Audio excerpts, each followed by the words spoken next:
All right, hello from Tampa, where the 49ers reportedly will be making a starter change on defense, and it just might be tied to a trade that the 49ers are exploring for an edge rusher. First things first, we just watched the Jets and the Broncos. I've got Robert Saleh up on the screen because he's in charge of this starter change on the 49ers defense. He was the head coach of the Jets last year in London when they lost, and the Jets owner Woody Johnson reportedly fired Robert Saleh in large part because he was so embarrassed that all of his British friends saw the Jets lose. Johnson used to be the ambassador of the United States to the United Kingdom.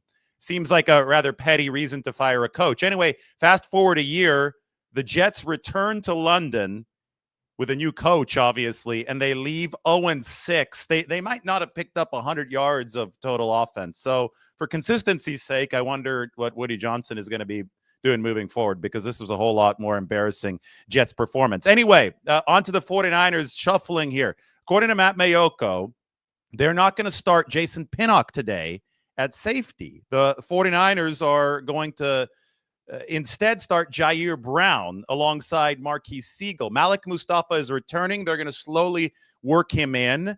So we're at least going to see 3 safeties. Now my question is, do we see 4 safeties play today, or is Pinnock not going to play at all? And that would be intriguing in the larger scope, because I'm going to tie it here to what's next. Easton Butler reports that he covers the Packers. He reports that the 49ers have called about Kingsley Enagbari, who's an edge rusher for Green Bay in the final season of his rookie contract. 9.5 career sacks. This would be one of those depth edge moves that I think the 49ers could really benefit from. I think they probably need to make multiple moves along the defensive line if they want to turn this defense into something that's formidable, even entering the postseason. You saw what happened to the Detroit Lions in the postseason last year when they're decimated by injuries up front. So we can talk all we want about Kingsley Enagbari, or we're going to talk about Kingsley Enagbari. We can talk all we want about Trey Hendrickson and Jeffrey Simmons and the big fish. And, hey, maybe the 49ers are able to land one of those guys. That is obviously less likely.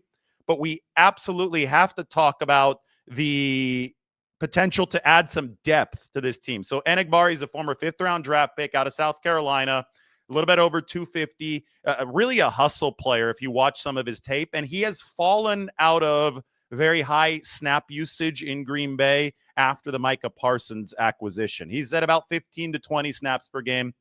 Enagbari had previously been about a 30 snap per game kind of guy. It seemed to be a real fan favorite in Green Bay, but he is on the final season of his rookie deal. So whenever you're chopping around the trade market and you're looking for more depth, you're going to be looking for contractual situations that would potentially make sense for both teams so a deal can actually happen. So according to Easton Butler, the 49ers have inquired about the availability of Kingsley Enagbari, and the Packers are listening. Now, combine that. Now, this is me speculating. I never just go out here and try to throw stuff at you and pretend that it's fact. That I'm speculating. I talk about 49er strategy. And according to Matt Mayoko, we're going to see it out on the field today. Jason Pinnock is not going to be starting at safety. And as far as we know, Jason Pinnock is healthy. As far as we know, he's been a good contributor for the 49ers at safety this year. I don't think that he's been overpowering in coverage, but teams have not generally picked on him. Look at the yards per cover snap, only 0.17 yards allowed per cover snap for Jason Pinnock. Instead, teams have been picking on Marquise Siegel, the rookie who will be starting today. The 49ers are still trying to develop Marquise Siegel, and I think eventually when Malik Mustafa returns, if the 49ers had to go with their most reliable, best players right now, then Pinnock would be one of them as a veteran with a higher floor right now. But I don't think that the ceiling is necessarily as high as somebody like Siegel's. And then somebody like Jair Brown, who will reportedly start today. The 49ers had relegated him to a big nickel role, but obviously in this situation, they feel that they can pair him with Siegel, and then with the Mustafa entry into the game, we'll see if Jair slides down into a big nickel spot when Mustafa comes into the game. I'm not really sure what packages the 49ers are going to use. And hell, a 4 safety setup isn't out of the question. But if Pinnock is not used, I do wonder if a player-for-player swap with the Green Bay Packers for Kingsley Enagbare might be something that is being considered. That is all speculation on my part, but we look at contractual situations. This is Kingsley Enagbare's. So I'm going to explain a little bit here. Let me allow you to see the bottom of the screen. He's only under contract to the end of this year. He's making $3.4 million this season. Jason Pinnock for the 49ers, this is his contractual situation.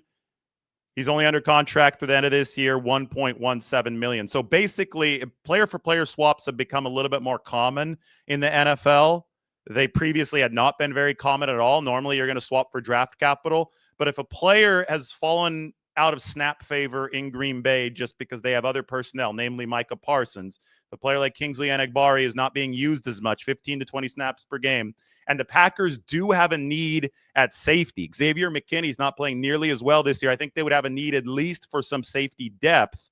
Well, then somebody like Jason Pinnock, who's on the same term of deal, only through 2025 as Kingsley Enagbare, could be interesting for the Green Bay Packers. A player-for-player swap here would involve Pinnock's salary going to Green Bay, Enagbare's salary going to San Francisco, obviously prorated on both fronts, but there's a difference in salary at the start of this season of about 2.2 or 2.3 million.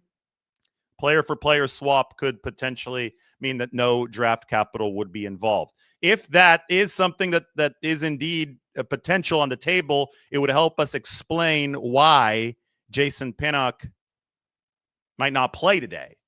Now, again, reportedly he's not going to start. We don't know if he's going to be totally out, but if he's a healthy scratch in this game, if Jason Pinnock is a healthy scratch in this game, we're going to find out 90 minutes before kickoff on the 49ers inactive list, then I think you could really start connecting the dots and doing some more educated speculation on this front. But we do know that the 49ers have called on Enagbare. We do know that it's going to be Jair Brown, the former third-round pick, starting instead of Jason Pinnock today, alongside Marquise Siegel, the rookie, who's given up a lot. The teams have picked on Marquise Siegel this year, and we do know that Malik Mustafa is returning and is going to be worked into the mix. What we don't know is Pinnock's exact status, so that's why I'm couching this by saying I'm speculating right now. But when we find out Pinnock's status 90 minutes before the game, unless there was some kind of injury that popped up in between practice on Friday and now, it would be a healthy scratch situation. And I think in any healthy scratch situation, especially less than a month ahead of the trade deadline, for a guy who's been playing solidly effective football. Again, I wrote about this up on the San Francisco Standard this week. We were looking at the coverage allowances. The missed tackle rate, not bad for Pinnock. You want to keep it around 10, 11% for safety. Anything under that is really, really damn good. The yards per cover snap indicate that they're picking on the other safety, Marquise Siegel. Now, the rating is a little bit higher. It's not as, and you want this number to be lower, obviously. It's opposing passer rating into coverage. He's given up a couple touchdown catches. The 49ers safeties have not been world beaters this year. I think they're very excited to get Malik Mustafa back because he's been awesome. You know, the yards per cover snap allowance for Pinnock is really good. Mustafa's was even better last year, was 0.12. It led all NFL defensive backs. So his return is a big deal. And perhaps the 49ers feel that they've got enough of a surplus at the safety position with Mustafa coming back and Siegel developing. And they obviously have a need. They've got a dearth of players on that defensive line. I mean, if you want to look to see, we were talking about Robert Saleh to begin this show. Why don't we get the 49ers defense article back up on the screen? Scroll down to this. This is the 49ers defensive line. Ends at the top, tackles at the bottom. That's a lot of red and a lot of dark red. They need help. I think it's one of those situations where more than one player is going to be needed. Now, you know, they could add somebody like Kevin Givens once they activate him from injured reserve. That hasn't formally happened yet, so he won't play today. He's still working to get his conditioning back up, coming off the torn pectoral muscle. He did practice this week. They can hope that they get Yetur Gross-Matos back, at least on the pitch count that he already was on. Due to the knee issue, about 20 snaps a game. Now he has the hamstring, though, so you can't really count on that, I think, because there have been a lot of injuries there for Yetur Gross-Matos this year. So you've got guys in-house, though, that could theoretically come back and contribute this year. But I still think when the situation is as dire as it is, because the blue, by and large, the blue on this table, and blue means above average productivity, the blue is hurt and gone. Like Yetur Gross-Matos, good interior rusher. He's right here. He's right down here in the middle with the 89 rush score, pass rush productivity. He's hurt. He's not going to play today. Nick Bosa's obviously done for the season. Your only above average mark on here comes from Bryce Huff, whom the 49ers are going to count on a lot today. I mean, I think it's the biggest weakness in Tampa's offense is right tackle with Charlie Heck. He's given up 22 pressures this year, but that's it for the 49ers in terms of above average metrics. Now, I think, and I will always say this, that these are just grades. These are just analytics. They help us. But I watched the tape, and I think that Michael Williams is doing a whole heck of a lot more than his 2 percentile scores here would indicate, right? But still, you get the idea. This just helps us visualize where the 49ers need to add some talent, because at linebacker, they're scoring in the blue, which is good. At corner, they're very good. It's going to be a great matchup between the 49ers defensive backs and Emeka Egbuka today. And I think at safety, they're actually doing a little bit better now that you're going to get Malik Mustafa back. And who knows? Maybe that's going to be all part of a 49ers trade package. It's worth discussing any idea that makes sense, right? And we've seen more and more player for player trades in the NFL recently. And I'm just trying to connect some dots here, because to me, it is surprising that Jason Pinnock, if he's healthy, is a safety that it would just sit down once Malik Mustafa comes back. Not even for Mustafa himself, or Jair Brown. Brown would have been relegated to that big nickel, that third safety role, which I think he's executed well. But Jair would now slide up into a top 2 role if they're only running 3 safeties, and they would have Malik Mustafa as that third safety role working in. So there's a chance that Pinnock is the odd man out, in which case I start to wonder, okay, wait, are the 49ers trying to keep him healthy in case a trade is a possibility? Because, again, you look at the Packers' needs. Safety is at the top of the list for the Packers. Kingsley Enagbari, that is a surplus for them, right? Snap count has gone down from 30 snaps per game to about 15 to 20 after Micah Parsons has joined the Green Bay Packers via the trade for the Dallas Cowboys. So you might have a safety surplus in San Francisco. You might have an edge surplus in Green Bay. You might have matching contracts. It could make sense. Enagbari, if you want to take a look at his profile coming out of South Carolina, here you go, 258 pounds. He's got a very, very nice vertical jump, 37 inches, which shows some explosion. And that and the broad jump are both above average. He's not a particularly fast guy, 4.940 or so, but you're not going to ever have to run 40 yards. That's only to chase ball carriers if they're breaking away for a touchdown run. So you don't really want that skill set to be exhibited anyway. He brings some of the physical metrics that the 49ers love out of the edge position, namely the explosion measured by the vertical jump and the broad jump. And then look at that. Wingspan, arm length, and hand size. All really, really good here. He's got an 83-inch wingspan. That's a long, long wingspan. Alfred Collins is at I think 85 inches. So that's a hell of a wingspan for Kingsley Enagbari. Makes sense that the 49ers would call on him. And then, a lot of people might wonder, well, will the Green Bay Packers want to trade within the conference? I think that at some point you've got to, let go of the notion that teams won't trade with someone else because they're competing with them. I mean, it's not a big league. There's only 32 teams. So I think within the division is where you're not likely to see it. And that makes sense because you face these teams twice a year, and those games just have such an outsized meaning.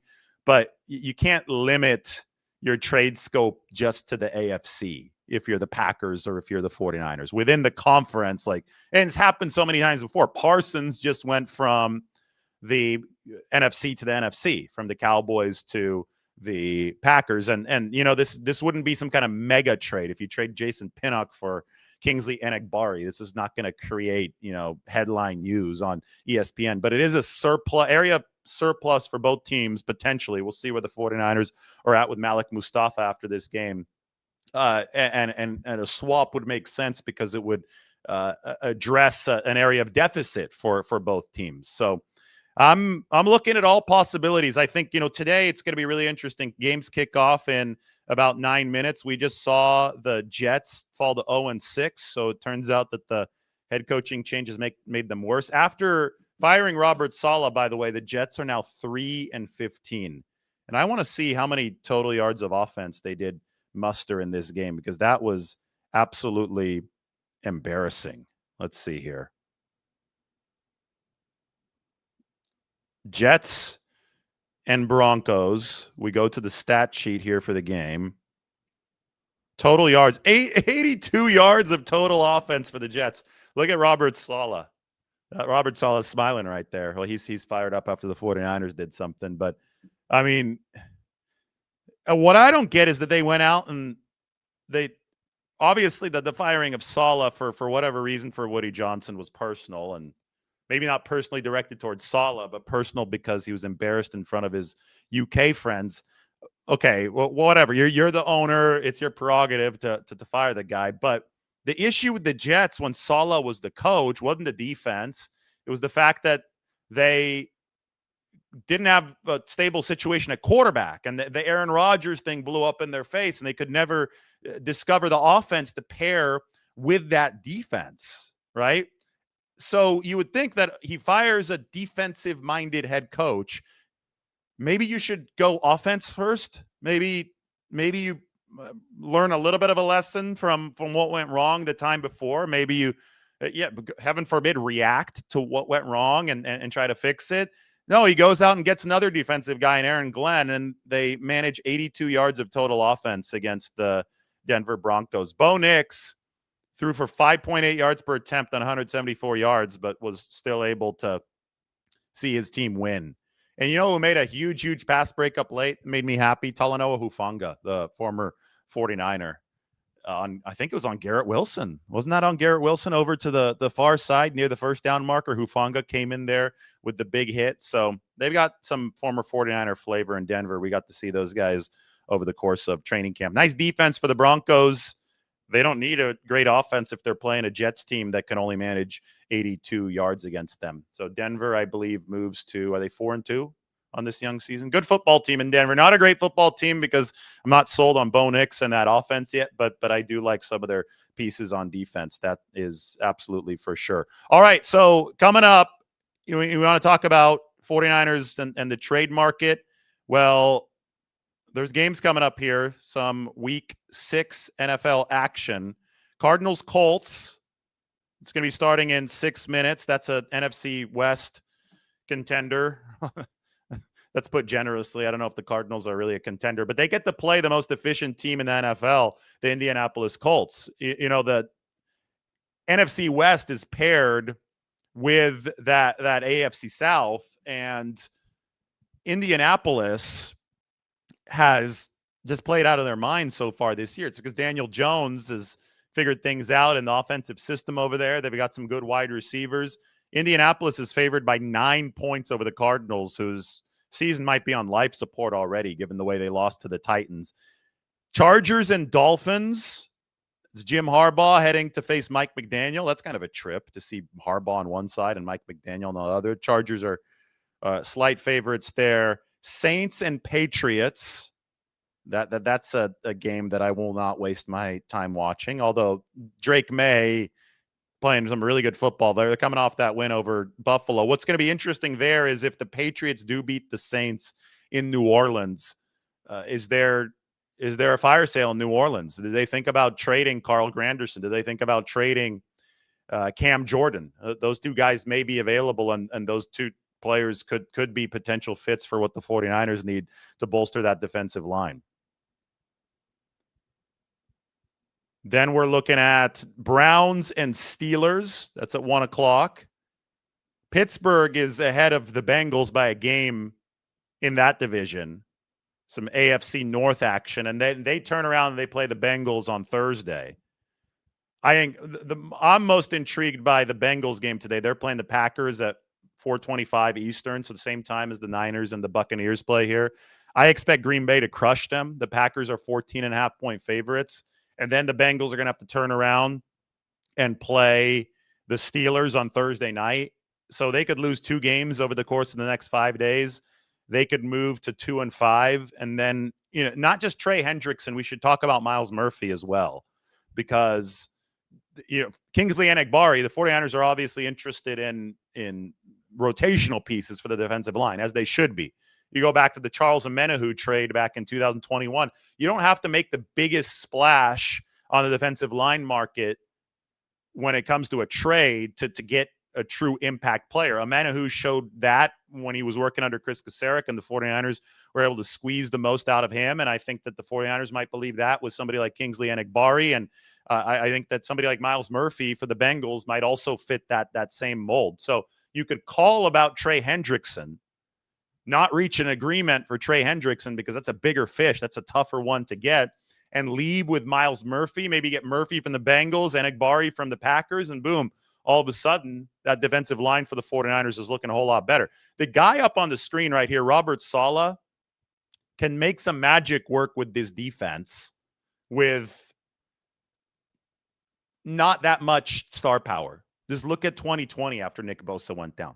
The problem for the 49ers is right now you've got just a ton of red on the chart. You've got to move this up closer to the 50th percentile at a lot of these spots. And I think that's where a little bit of a talent infusion because of all these injuries for the 49ers could be what San Francisco truly needs. All right, 2 minutes from kickoff here. Rams, Ravens. The Ravens are terrible, and Lamar Jackson is not going to play. So I'd be shocked if the Rams were not able to win, even though that game is on the road. You know, that's one thing. The Rams, you say, oh, the Rams, they're going to have a tougher schedule this year. They have to play a first-place schedule. So the Rams get the Ravens. They get another first-place team, but they get the Ravens without Lamar Jackson and a Ravens defense that has completely fallen off a cliff. The Rams are touchdown favorites on the road. So it's like the 49ers have played a tough schedule already, and their schedule's only gotten harder, and it was purportedly a last-place schedule. Meanwhile, the Rams with a first-place schedule, they get to play a Ravens team that's 1-4, probably on its way to 1-5. Seattle and Jacksonville. Oh, that's great. Seattle, they're slight favorites, 1 point. That's starting right in a minute, and that's on the road. So I'm going to be watching all these games here starting in a minute. Cowboys and the Panthers. That's also like a little intriguing to me, actually. The Panthers beat Miami last week. I mean, it's not overly intriguing, but we get to see the Panthers this year in the Bay Area. It's going to be a Monday Night Football game. So, yeah, I'll watch that. A little bit later on, Titans and Raiders. Yeah, no way that I'm watching that. That's happening at the same time as 49ers Bucks. And then tonight, Lions and Chiefs. Wow. You know, the Chiefs, they could be sellers by the time the trade deadline hits. If they lose 3 of their next 4 games, and one is against the Lions, one is against the Commanders, and one is against the Bills, all of a sudden you could be looking at a Kansas City team, which is 2-3 right now. They're probably going to win. They're playing one easy game out of those 4, although nothing is easy in the NFL. But they might win 1 out of 4.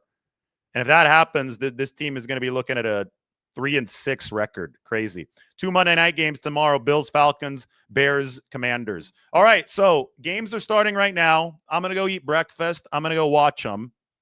And then I'm going to head to the stadium for 49ers Bucks, which is starting in 3.5 hours. So from Tampa, 49ers making a change at the starting safety position with Malik Mustafa back, but he's not going to be a starter. According to Mayoko, 49ers are going to be putting in the former third-round pick, Jair Brown, which means Pinnock. What are they going to do with Jason Pinnock? Watch that today, because the 49ers also, according to Easton Butler, have interest in Kingsley Enagbari, edge rusher for the Packers. Nice little piece. Good player. Not an overpowering player, but there might be a surplus. There might be a deficit that the 49ers and the Packers can mutually solve. All right, I see a lot of you already signing off to go watch football. I better go do the same. We'll talk to you soon.